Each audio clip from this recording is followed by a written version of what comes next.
Hello everyone, welcome to T-SAT. నేను మీ లింగదాస్.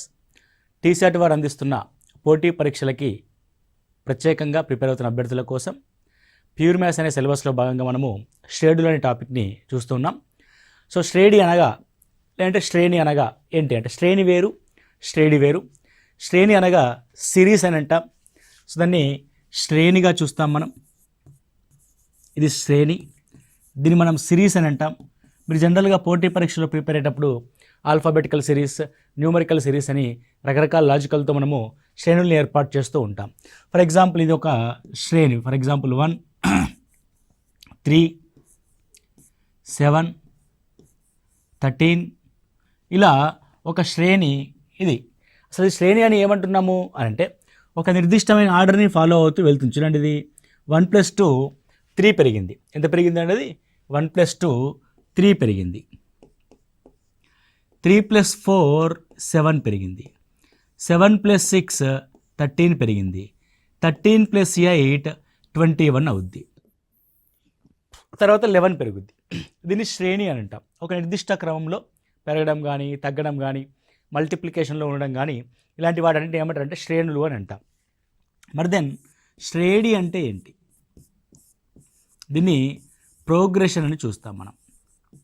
శ్రేణి అంటే ప్రోగ్రెషన్ అని చూస్తాం.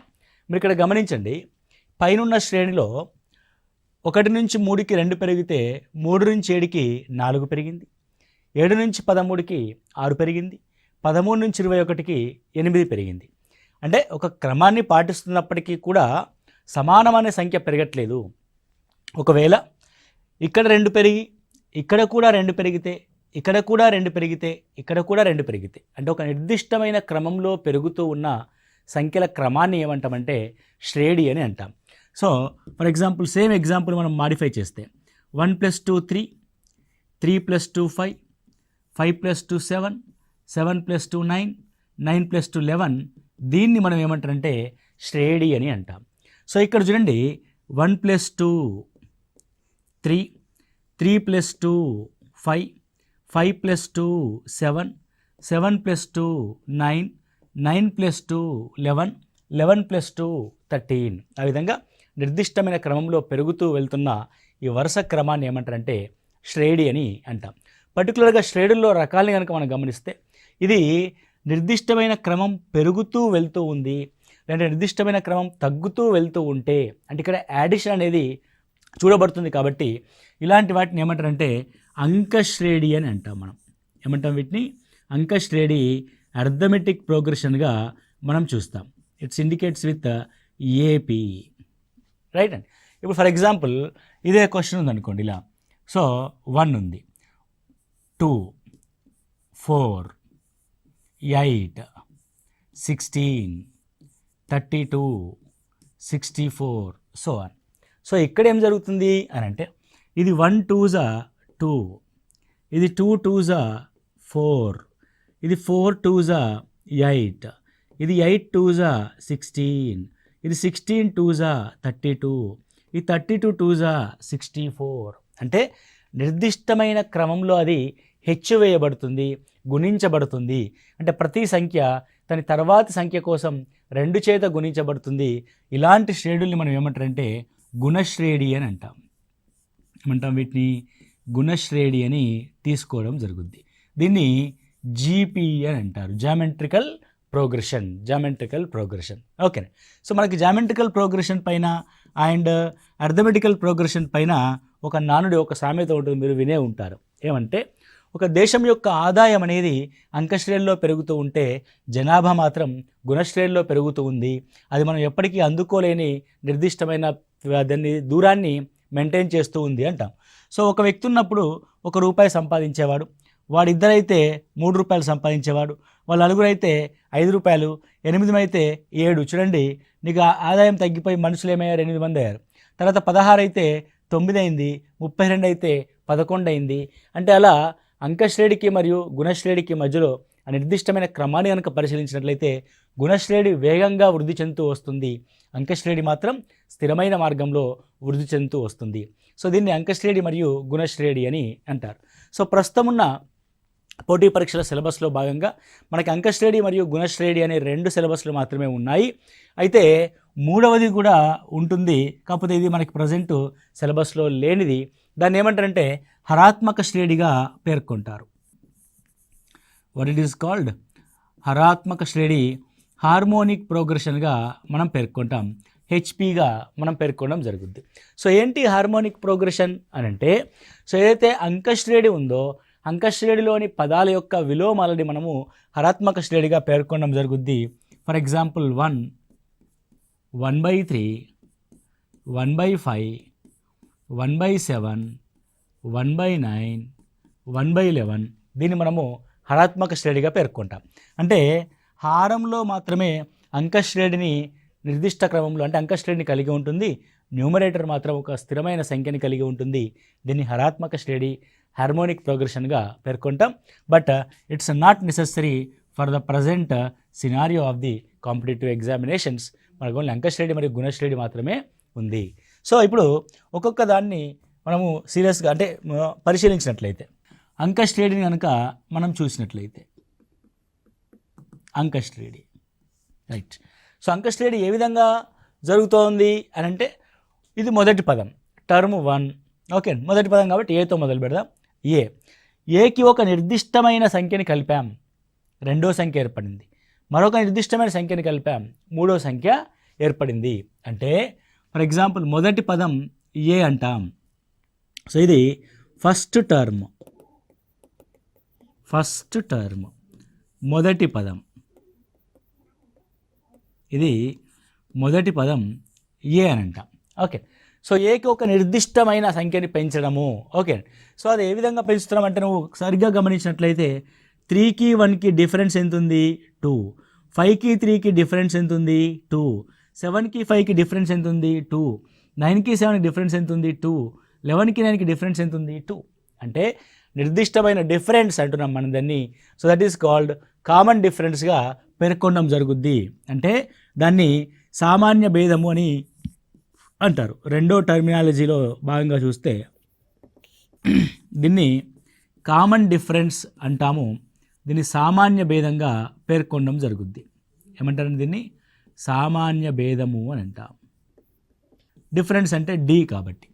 అంటే ఇప్పుడు మొదటి పదం ఏ, సో రెండో పదం కోసం డీని కలుపుతాం, ఏ ప్లస్ డి. మళ్ళీ దీనికి ఇంకొక డీని కలుపుతాం, ఏ ప్లస్ 2d. దీనికి ఇంకొక డీని కలుపుతాం, ఏ ప్లస్ 3d. ఇప్పుడు జాగ్రత్తగా గమనించండి, ఇది మొదటి పదం. సో మొదటి పదం కాబట్టి దాన్ని టర్మ్ 1 అందాం.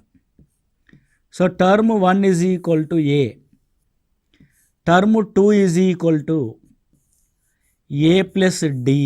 జాగ్రత్తగా గమనించండి, ఇక్కడ 2 ఉంటే ఇక్కడ ఒకటే ఒక డి ఉంది. టర్మ్ 3ని గమనించండి, ఏ ప్లస్ 2d. ఇక్కడ 3 ఉంటే ఇక్కడ 2 ఉంది. టర్మ్ 4ని గమనించండి, ఏ ప్లస్ 3d.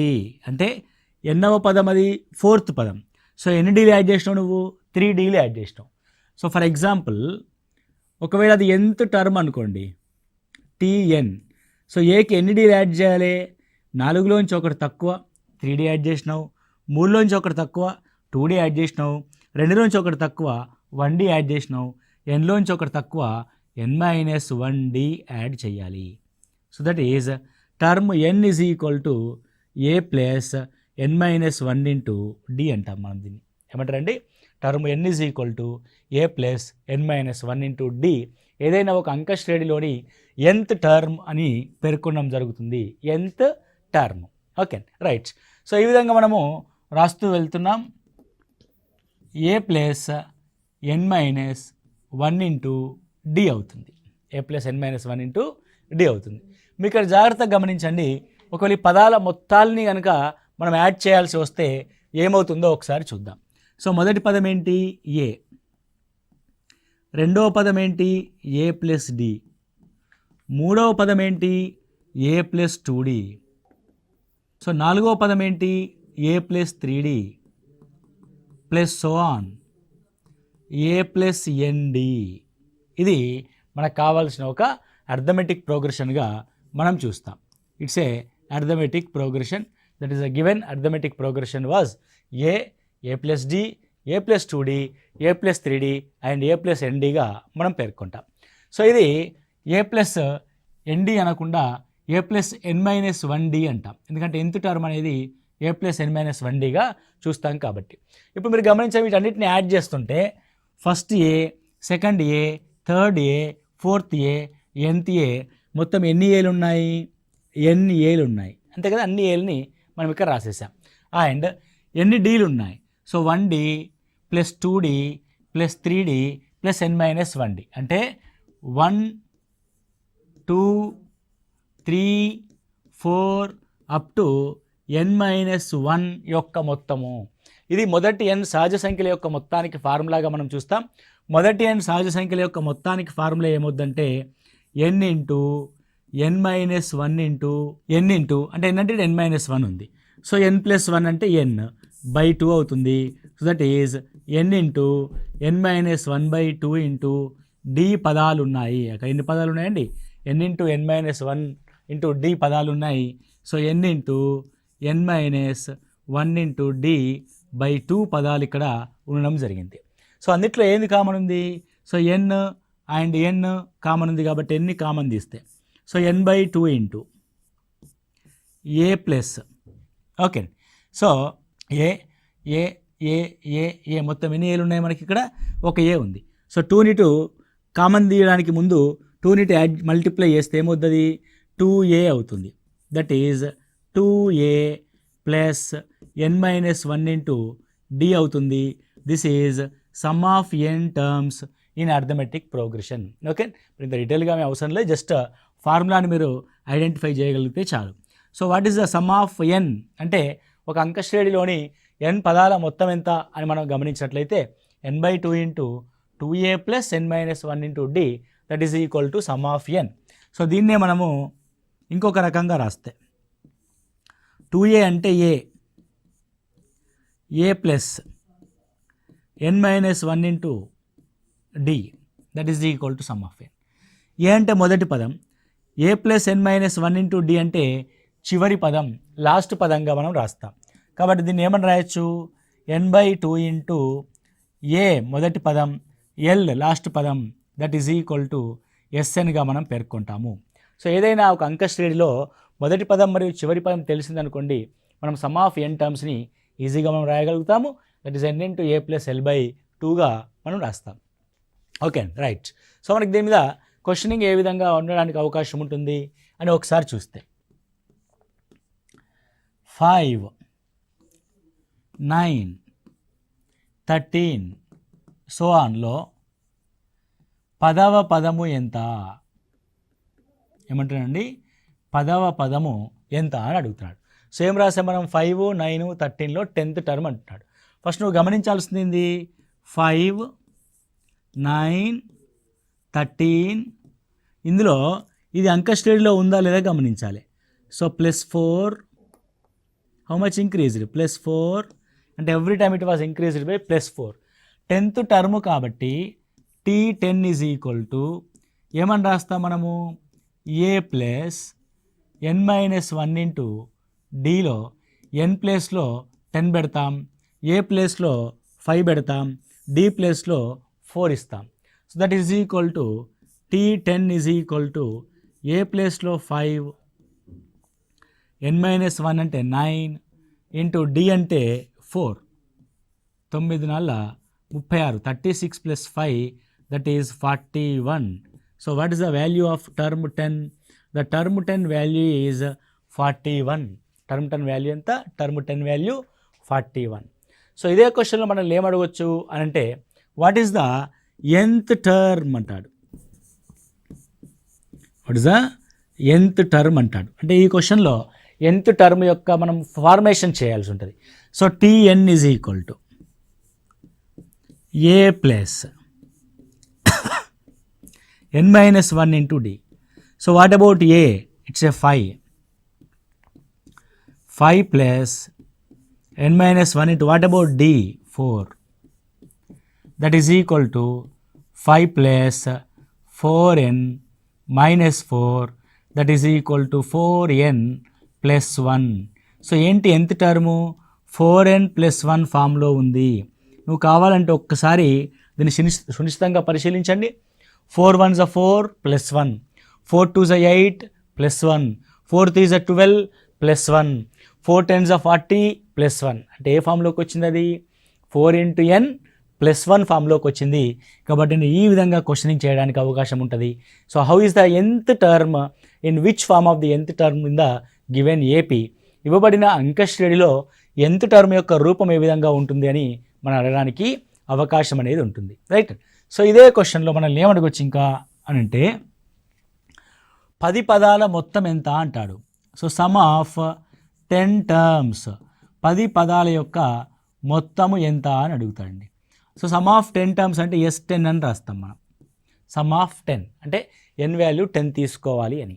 సో మనకేం తెలుసు ఫార్ములా అని అంటే, so formula some of n is equal to n/2 of 2a plus n-1 into d అని మనకు తెలుసు. So some of n is equal to n/2 of 2a plus n-1 into d అని మనకు తెలుసు. Some of 10 is equal to what is the a value 5, what is n value 10, 10/2 into 2a, 2 5s 10 plus n-1 9. So 9 into 4, it's simple.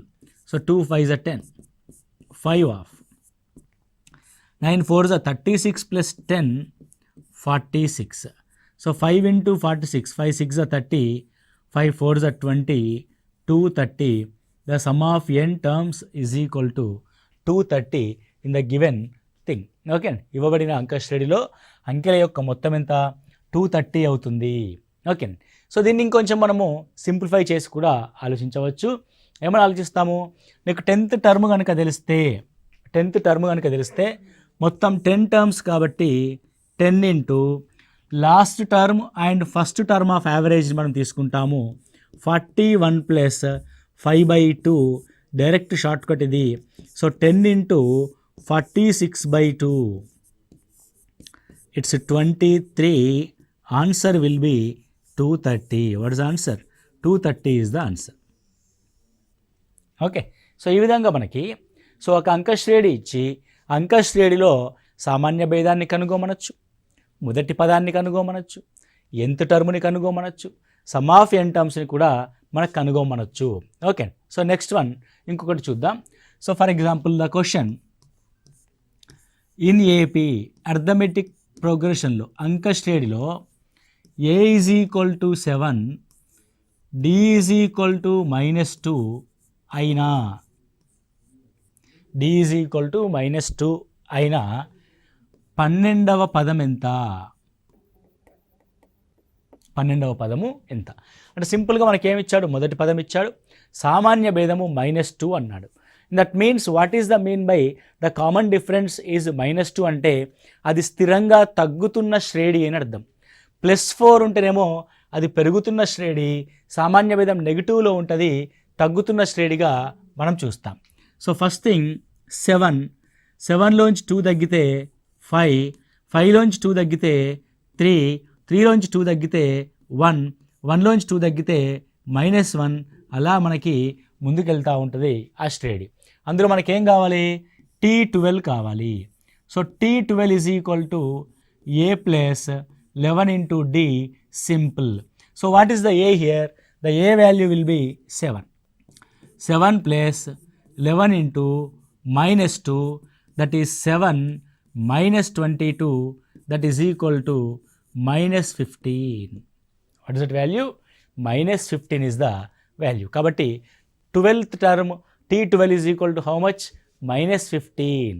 -15 అవుతుంది. Right. So ఈ విధంగా మనకి ఆ క్వశ్చన్లో క్లియర్గా మనకు తెలిసిపోతుంది. నెక్స్ట్ పదం ఏమవుద్ది, -1 కాబట్టి -3, ఆ తర్వాత -5, ఆ తర్వాత -7గా ఈ విధంగా వస్తుంది. ఇదే క్వశ్చన్లో మనకి కొంచెం డెప్త్గా అడిగాడు అనుకోండి. ఓకే, సో పై అంక